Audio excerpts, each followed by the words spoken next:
So the good CEOs in the world are storytellers, right? Their job is to tell a story, make or build a team around that story, go out and raise capital for that story, and then make that story real. That's a typical CEO's job. Now, when you hear the word story, you're probably thinking about a spoken word story or a written story, but stories come in any form. It could be a book. I'm looking at you, Pajama Prophet. It could be, music. I play the ocarina once in a while. It could be, a blog post. It could be a YouTube video just like this one. It really doesn't matter. My job is to tell stories. The tools that I use to tell stories can range from Photoshop if I'm making a graphic image, or Premiere Pro if I'm making a video, to actually just Word if I'm writing text. Now I choose the storytelling tool or the device depending on who's listening. So I choose the device based on the audience, right? And the best storytelling tool, especially when you're going to a sales meeting or your audience is a VC, is a pitch deck.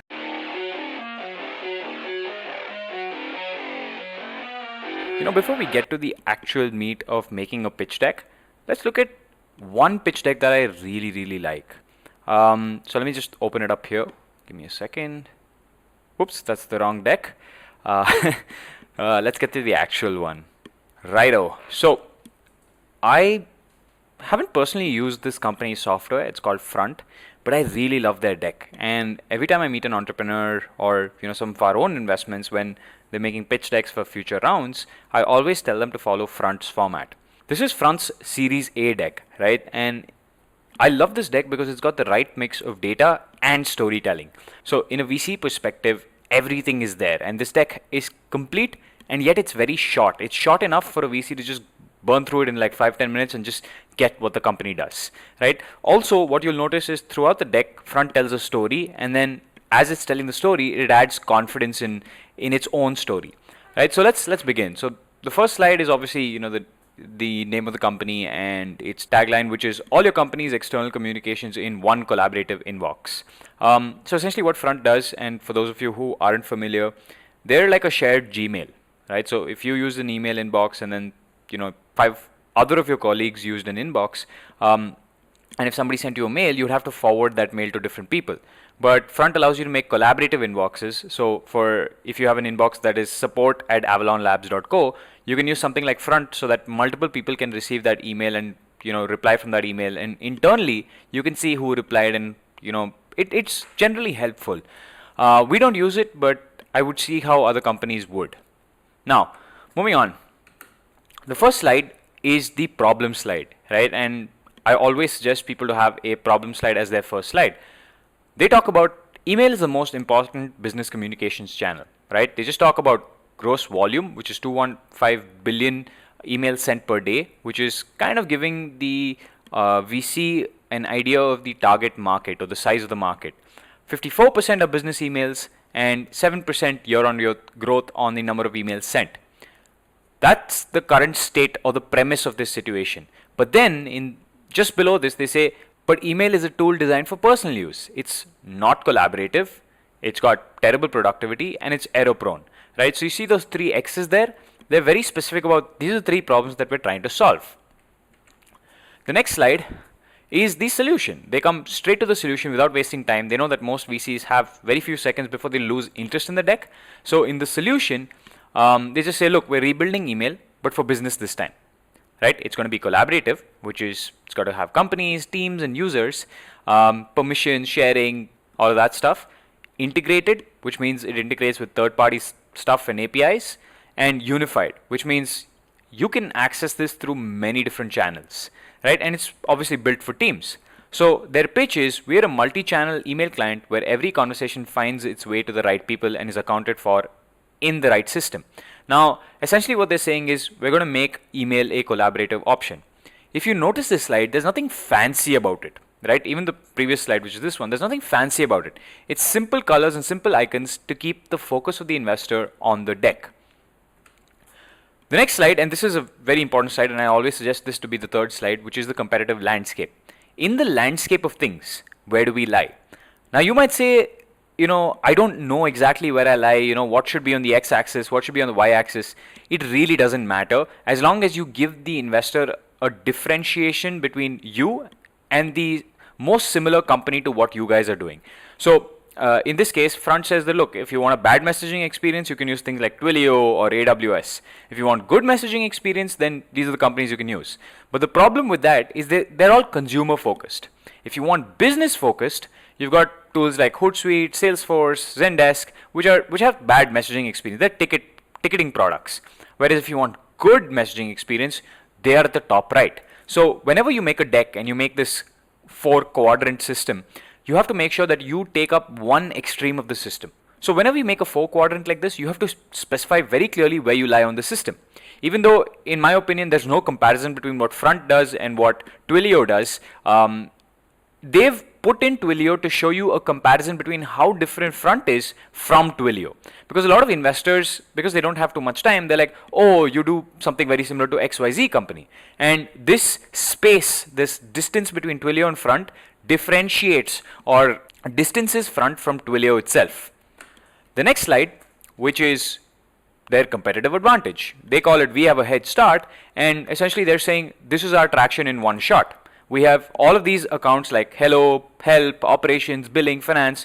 These are number of accounts we have on as clients. So there might be companies like Hello at avalonlabs.co or Hello at some other company.co or whatever. And they're saying that, look, Front is used by these companies, and this is the breakdown of the inboxes that are used. Then they go straight to who their marquee customers are. Now, the word marquee means these are the customers who are big, who provide validation. If you watch my last video, the funny skit about VCs looking for validation, well, everybody's looking for validation. So when you sell to a company, they're like, oh, who else is using this software? When you're raising money from a VC, he's going to say, okay, which big company has bought this software?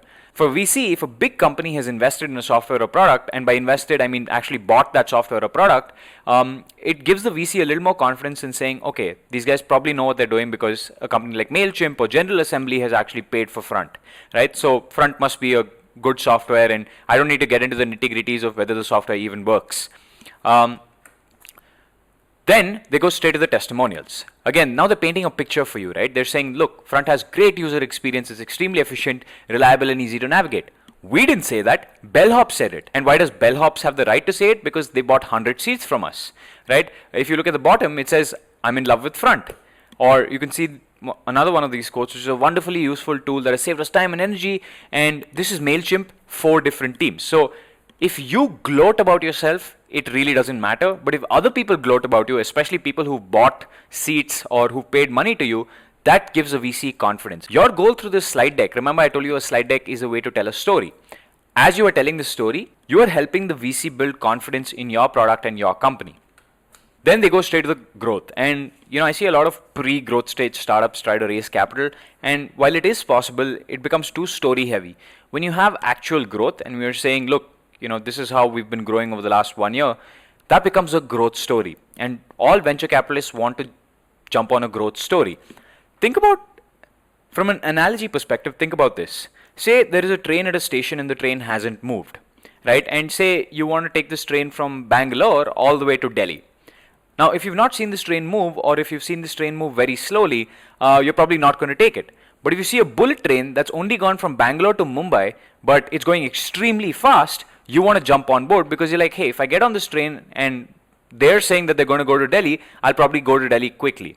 Now, an even faster way to do this is to take an aeroplane. And the reason you take an aeroplane, the primary advantage is that it's faster than a train. Front is very clear about how they do this, right? They say, look, we started at $0 in 2014, and in 2016, we've grown to have 1,000 customers and 120K in monthly recurring revenue.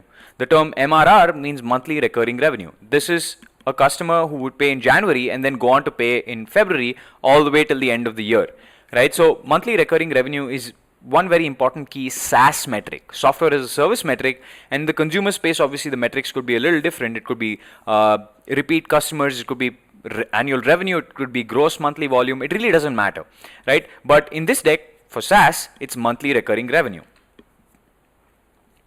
Then they talk about churn. Now, we'll obviously have another episode where we go through all of these key metrics that are important for a startup, but churn is the number of customers that use your product and then stop using it, right? So basically what these guys are saying, what Front is saying, is that look, we had some very heavy churn in 2014, we made some product fixes, and you can see this red line here that shows this high churn, right? And then it says that look, then we got stable with our churn, right? And over time, the churn has become even more stable and low, which is every month we lose less than 5% of our customers, right? Which is a very, very good story. In the SaaS space, 5% yearly churn is fantastic. And from a net MRR churn, 5% is fair, very fair too. Now they move on to what their focus is, right? They say that, look, we are our first users. That means they use their own product. Most of the payroll goes into engineering. They don't have any support agents. They are practically saying that they're a product company. And they're saying, look, we don't have any complex product lines. They just sell licenses to use our only product.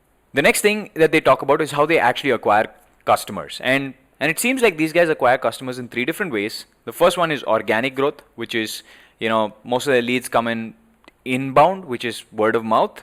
They're considered the leader on shared inbox, which is great. It's building confidence as a VC, for a VC.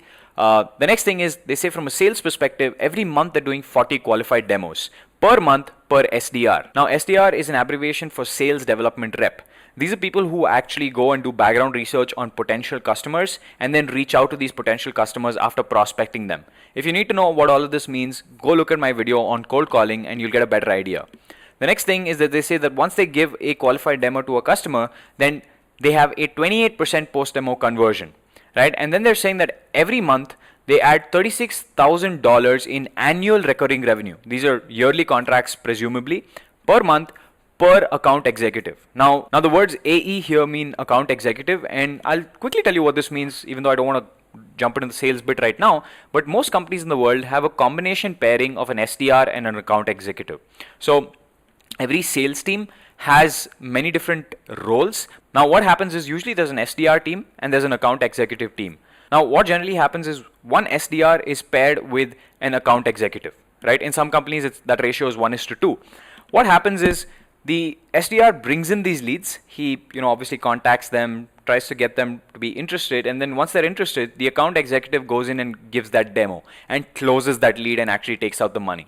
So one person doing research, which is called the SDR, who's actually contacting the companies as well, and then there's the account executive who actually closes that deal. Now you might ask, why is it that one person doesn't do the entire thing? Why don't we just do research, reach out to that person and close the deal? Well, in general, following up with the deal, trying to get money is a very different focus aspect from actually going and looking for new leads, because those two things are fundamentally different from a context switch perspective. Usually most companies will separate the two roles and have one guy just getting new leads and another guy just following up and closing old leads. So these guys are saying they do content playbook, they do a co-marketing playbook, and then obviously they have some paid acquisition unit economics, which means that they're spending on advertising. It's a funky way to say advertising. They say, we've identified repeatable strategies to acquire new customers. We will iterate on those and double down on the winners. Now, these guys didn't have put this in the deck because it's obvious by now that these guys know what they're doing, but they added it in anyway. The next thing is, this is called a cohort screen, right? In this, you say, I had somebody paying me X rupees, and then 12 months later, how much of those people have I kept with me? So this is a cohort sheet. You can Google it. I'm not going to jump into the specifics of this. Maybe I'll cover it in a later episode. Now what this essentially signifies is, how much of the original revenue have I continued to retain a few years later or a few months later after a customer has started working with me. Now, they also talk about how they've been capital efficient. VCs love a story where you're not burning too much capital. So they said that, look, we raised $1.8 million, or we have $1.8 million left from their last seed round. We spent $1.3 million, and we have $1.4 million in annual recurring revenue. So they're saying we just became profitable. Then they're saying that, look, every month we burn $90,000 to run the company, run ads, etc., etc. This is called the monthly burn, and they're going to be profitable in 5 months. Now that they've built a story of confidence, they're saying, look, we're raising $10 million in Series A to accelerate growth. We have found what is called product market fit, which is, we know these customers will pay. We just need to reach out to more customers and keep making them pay, because on a unit economics perspective, which is, I put in 5 rupees and I'm getting in 6 rupees, I've kind of proved that I can be profitable. I just need to reach out to more customers now. Then they quickly touch up on the team. Now from a credentials perspective, this isn't a very fantastic team, and the only key things, which is this guy, who's the head of sales who was first sales at Box and Dropbox, and this other guy who was head of customer success at Upsells and Dropbox. It's not a fantastic team, but in general, the small things that they can use, that first sales at Box and Dropbox, they made it very evident. So they're saying, look, we have the experience, we have the access to a good pool of excellent French engineers. So they're saying, look, we got our product chops right, and most likely a VC would have, when they're doing due diligence, would have come visited some of these key employees, because that happens when you're raising capital. Then they talk about the product roadmap. I'm not going to dive deep into this. This is obviously, they plan something for Q2, Q3. These are all quarters in the year, and they're saying that, look, over the next X number of years, these are the things that we're going to bring on, or the next X number of months, these are the things that we're going to bring on. So some VCs will need this, especially if you're a tech VC. They'll be like, okay, what else are you building? If you're, somebody who comes from the business side, this is not as important. And they're saying that, look, at an annual recurring revenue of $3 million, they would have a headcount of 39, and at an annual recurring revenue of $10 million, they'd have a headcount of 53, right? So they're saying, hey, we're going to get a little more capital efficient over time.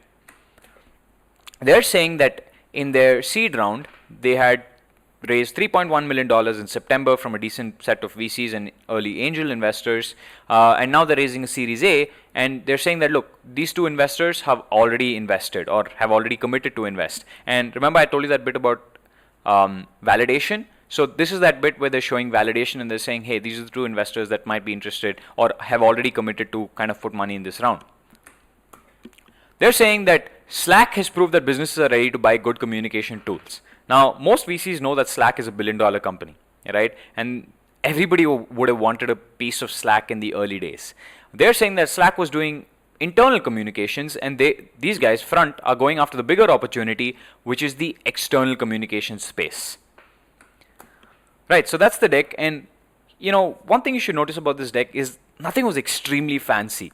There weren't awesome pictures or videos, or it was a very simple deck that got straight to the point. And that's what I mean, right? The more data you have, the more evidence you have that your startup is working or that you can actually make money, the better this deck comes out. So the hard work for the deck is not made during the deck, it's made before the deck, on the ground, on actually getting those new customers. And regardless of what you put in that deck, nothing shines as brightly as having a few customers or a few early VCs or angel investors who've already committed, right? It's about validation. This deck is about you collecting evidence, right? You're a storyteller, and every story needs to be credible, believable. And to make that believable deck, you actually need some real traction. So that's it for this video. In the next video, I'm going to teach you how to actually make a deck, right? We're going to open up Google Slides. I'm going to show you how to put in these pictures, do the icons, and next time we'll also look at a more consumer-oriented product where I can show you from scratch how you actually make a deck that works. Alright, this is me calling it a day. Bye-bye.